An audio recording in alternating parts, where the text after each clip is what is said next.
5 വർഷം എന്തൊക്കെ കാട്ടിക്കൂട്ടിയാലും അവസാന 6 മാസം നമ്മളെ നോക്കിയൊന്ന് ചിരിച്ചാൽ നമ്മളെല്ലാം മറക്കും. ഇവരെന്ത് നീട്ടിത്തന്നാലും നമ്മളത് വാങ്ങും. നമ്മുടെ ഈ മറവിയാണ് ഈ നാടിന്റെ ശാപം. തെരഞ്ഞെടുപ്പ് പ്രഖ്യാപിച്ചാൽ ഇവർക്ക് നമ്മളോട് ഭയങ്കര സ്നേഹമാണ്. ഒരു കാരണത്തടിച്ചാൽ മറുകാരണം കാണിച്ചു തരും. നമ്മളുള്ളിടത്ത് വന്ന് നമ്മളെ കാണും, വീട്ടിൽ കയറി ഇറങ്ങി വോട്ട് ചോദിച്ചുകൊണ്ടേയിരിക്കും.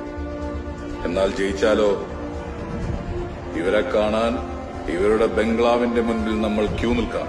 വാഗ്ദാനങ്ങൾ നൽകി ജനങ്ങളെ പറ്റിച്ച ജനപ്രതിനിധികളെ ജനങ്ങൾ പിടിച്ചു നിർത്തിയാലേ നമ്മുടെ രാജ്യം ജനാധിപത്യ രാജ്യമാകും. എന്തിനാണ് നമ്മൾ ജനപ്രതിനിധികളെ കാണുമ്പോൾ കുമ്പിടുന്നത്? അവരല്ലേ നമ്മളെ കാണുമ്പോൾ കുമ്പിടേണ്ടത്?